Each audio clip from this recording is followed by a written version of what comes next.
क्या प्रियंका गांधी की वजह से राहुल गांधी के राजनीतिक करियर पर कोई असर पड़ेगा? ये सवाल इस वक्त राजनीतिक गलियारों में खूब पूछा जा रहा है।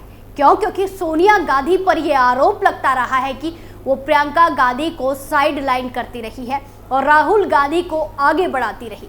लेकिन अब जब प्रियंका गांधी ऑफिशियल तरीके से राजनीति में एंट्री लेने वाली है, एंटर हो गई है और वो चुनाव भी लड़ने जा रही है, तो ऐसे में कई तरह के सवाल भी हैं जो पूछे जा रहे हैं। नमस्कार, कैपिटल टीवी की स्पेशल स्टोरी देख रहे हैं आप और मैं आपके साथ प्रिया बिस्ट।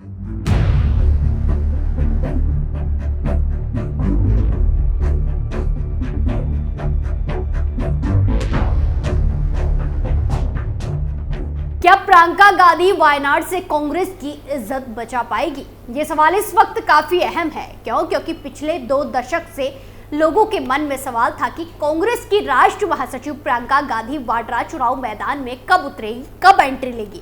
और अब ये इंतजार खत्म हुआ, क्योंकि प्रियंका केरल की वायनाड सीट से लोकसभा का चुनाव लड़ रही है। अगर वो चुनाव जीत जाती है तो लोकसभा में पहुंच जाएंगी। वायनाड लोकसभा सीट से 2019 और 2024 के लोकसभा चुनाव में कांग्रेस को ही जीत मिली थी। तब प्रियंका गांधी वाड्रा के भाई और लोकसभा में विपक्ष के नेता राहुल गांधी इस सीट से चुनाव जीते थे। वायनाड सीट को कांग्रेस के लिए इसीलिए भी बेहद सुरक्षित माना जाता है क्योंकि 2009 में यहां पहली बार चुनाव होने के बाद से लगातार कांग्रेस ही जीत दर्ज करती आ रही है।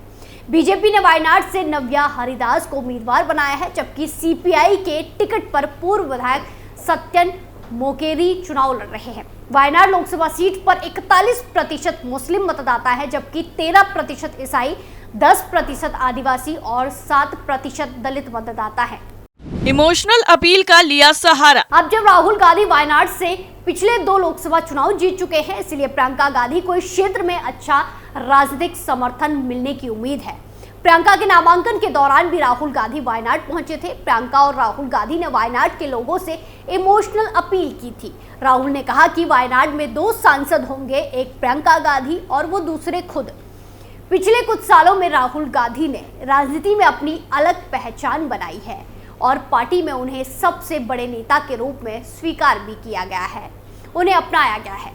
लोकसभा चुनाव 2024 के दौरान भी ऐसा लगा था कि प्रियंका गांधी उत्तर प्रदेश की रायबरेली लोकसभा सीट से चुनाव लड़ सकती है, लेकिन तब उन्होंने चुनाव नहीं लड़ा।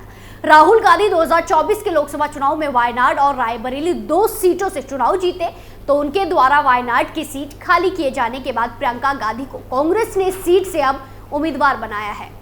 दक्षिण से चुनाव जीती थी इंदिरा गांधी। प्रियंका गांधी की दादी और देश की पूर्व प्रधानमंत्री इंदिरा गांधी ने कई बार उत्तर के बजाय दक्षिण से चुनाव लड़ा था। आपातकाल के बाद जब 1977 में चुनाव हुए थे तो पूरे उत्तर भारत में कांग्रेस का सफाया हो गया था, लेकिन दक्षिण ने इंदिरा गांधी का साथ दिया था। इंदिरा गांधी 1978 में कर्नाटक के चकमंगलूर से उपचुनाव जीतकर लोकसभा पहुंची थी। 1980 के लोकसभा चुनाव में उन्होंने रायबरेली सीट छोड़ दी थी, लेकिन तेलंगाना की मेडक उस वक्त आंध्र प्रदेश में सीट को बरकरार रखा था। ये कहा जा सकता है कि कांग्रेस पार्टी और गांधी परिवार को प्रियंका गांधी को चुनाव मैदान में उतारने में लंबा वक्त लगा और अब 52 साल की उम्र में प्रियंका अपना पहला चुनाव लड़ रही हैं, जबकि राहुल गांधी 5 बार लोकसभा के सांसद बन चुके हैं। सीटों को लेकर दक्षिण में नाराजगी। अगर प्रियंका गांधी लोकसभा का चुनाव जीत जाती है तो वो ऐसे समय में भारत के दक्षिणी इलाके का प्रतिनिधित्व करेंगी जब उत्तर और दक्षिण के क्षेत्र में तनाव बढ़ा हुआ दिख रहा है। हाल ही में आंध्र प्रदेश के मुख्यमंत्री एन चंद्रबाबू नायडू ने दक्षिण के लोगों से ज्यादा बच्चे पैदा करने की अपील की थी। दक्षिण राज्यों में नाराजगी इस बात को लेकर है कि 2026 में होने वाला लोकसभा सीटों का परसीमन पूरी तरह राजनीतिक तौर पर दक्षिण के खिलाफ होगा, क्योंकि दक्षिणी ने अपनी आबादी को नियंत्रण कर लिया है। दूसरी तरफ उत्तरी राज्यों में ज्यादा आबादी होने के कारण यहां से लोकसभा के लिए चुने जाने वाले सांसदों की संख्या ज्यादा होगी।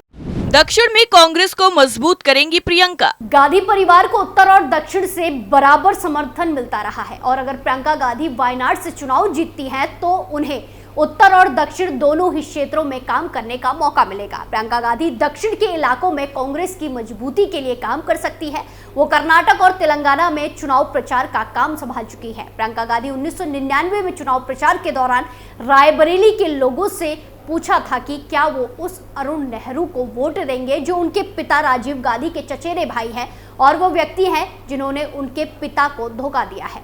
इस लाइन का चुनाव में असर भी हुआ था। प्रियंका गांधी ने प्रधानमंत्री नरेंद्र मोदी के द्वारा लगाए गए परिवारवाद के आरोप का भी डटकर सामना किया है। वो इंदिरा गांधी और राजीव गांधी की चुनाव के दौरान की गई हत्याओं के बारे में बात करती रही है। एक सवाल यह भी है कि क्या प्रियंका गांधी के संसद पहुंचने से राहुल गांधी की राजनीति पर कोई असर पड़ेगा। दोनों भाई बहन आने वाले वक्त में बीजेपी के खिलाफ मिलकर लड़ाई लड़ते दिखेंगे।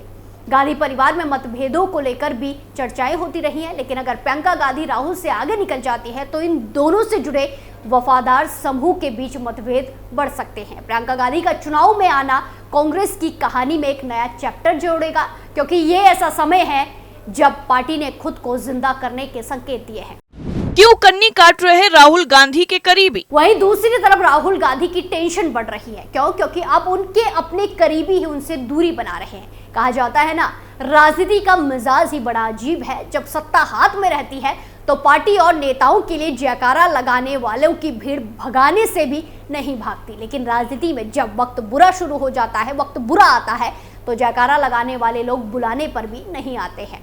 देश की राजनीति में भी अभी कांग्रेस के साथ ऐसा ही हो रहा है। बीजेपी ने बीते 10-12 सालों में कांग्रेस का हाल इतना पतला कर दिया है कि छोटी छोटी राजनीतिक पार्टियों ने भी कांग्रेस को आंखें दिखाना शुरू कर दिया है। खासकर समाजवादी पार्टी और आम आदमी पार्टी जैसी पार्टियां कांग्रेस से बराबर का सौदा करना चाहती हैं। अगर कांग्रेस जरा भी आनाकानी करती है तो फिर उसको उसके हाल पर ही छोड़ देते हैं। आपको बता दें कि साल 2024 में कांग्रेस की केंद्र से सत्ता जाते ही सबसे पहले राहुल गांधी के युवा ब्रिगेड के नेताओं ने पार्टी छोड़ना शुरू कर दिया था।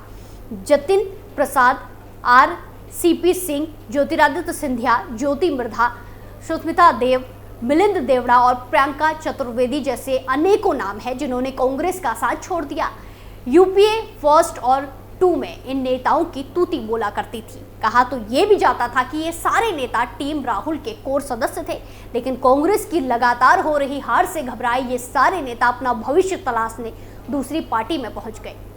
राहुल की चमक से मुंह मोड़ने लगे सहयोगी। कांग्रेस से हर वर्ग के नेताओं ने साथ छोड़ना शुरू कर दिया है। जो बचे थे वो भी धीरे धीरे साथ छोड़ते चले गए हैं। बीच बीच में कांग्रेस को कुछ राज्यों में जीत के तौर पर एनर्जी ड्रिंक मिलता रहा, लेकिन यह एनर्जी ड्रिंक भी ज्यादा दिनों तक किसी नेता को पार्टी में जोड़कर नहीं रख सका।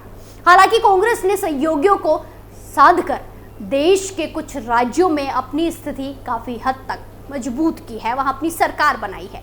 लेकिन कांग्रेस पार्टी की एकला चलो और सहयोगी पार्टी को तवज्जो नहीं देने पर भी इंडिया गठबंधन के नेताओं में अब असंतोष का दौर फिर से शुरू हो गया है। हरियाणा चुनाव ने कांग्रेस को कहीं का नहीं छोड़ा। खासकर हरियाणा विधानसभा चुनाव हार के बाद तो स्थिति और ज्यादा बिगड़ती चली जा रही है। इंडिया गठबंधन के नेताओं में कांग्रेस के जिद्दीपन से परेशान होने लगी है। इसी का परिणाम है कि मौजूदा महाराष्ट्र और झारखंड विधानसभा चुनाव के साथ साथ यूपी की 9 विधानसभा सीटों पर कांग्रेस की स्थिति अच्छी नहीं मानी जा रही। यूपी में हो रहे उपचुनाव में तो सहयोगी सपा के साथ नहीं बनी तो लड़ने से ही मना कर दिया, चुनाव लड़ने से मना कर दिया। चाहे अखिलेश यादव हो या अरविंद केजरीवाल हो या फिर उद्धव ठाकरे, सभी कांग्रेस के रवैये से परेशान होना शुरू हो चुके हैं। आपको बता दें कि इंडिया गठबंधन के घटक दलों में शामिल आम आदमी पार्टी के नेता अरविंद केजरीवाल महाराष्ट्र चुनाव प्रचार करेंगे, लेकिन वो कांग्रेस उम्मीदवार के लिए नहीं बल्कि एनसीपी शरद पवार और शिवसेना उद्धव ठाकरे उम्मीदवार के पक्ष में प्रचार करेंगे। यही हाल यूपी में अखिलेश यादव ने कांग्रेस का कर दिया है। यूपी की 9 सीटों पर होने वाले उपचुनाव में कांग्रेस 3 से 4 सीटें मांग रही थी। कई दिनों तक इस बात को लेकर दोनों नेताओं में बात नहीं बनी। ऐसे में देखना है कि क्या अरविंद केजरीवाल, अखिलेश यादव और तेजस्वी यादव झारखंड और महाराष्ट्र में इंडिया गठबंधन के उम्मीदवारों के लिए वोट मांगेंगे। यानी कुल मिलाकर एक तरफ राहुल गांधी की टेंशन में बढ़ोतरी हो रही है तो वहीं दूसरी तरफ प्रियंका गांधी की वजह से भी राहुल गांधी को टेंशन हो रही है। स्पेशल स्टोरी फिलहाल के लिए इतना ही। बाकी तमाम खबरों के लिए देखते रहिए कैपिटल टीवी। नमस्कार।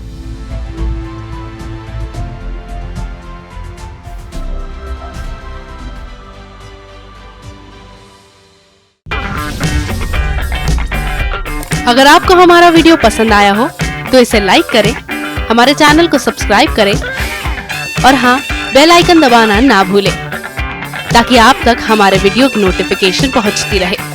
आप अपना सुझाव हमें कमेंट बॉक्स में दे सकते हैं। हमारे साथ जुड़ने के लिए शुक्रिया।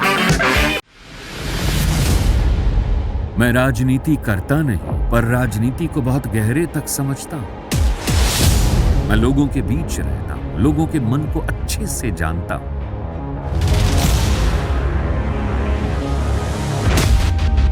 पब्लिक और पॉलिटिक्स की हर नब्ज को खूब पहचानता हूं।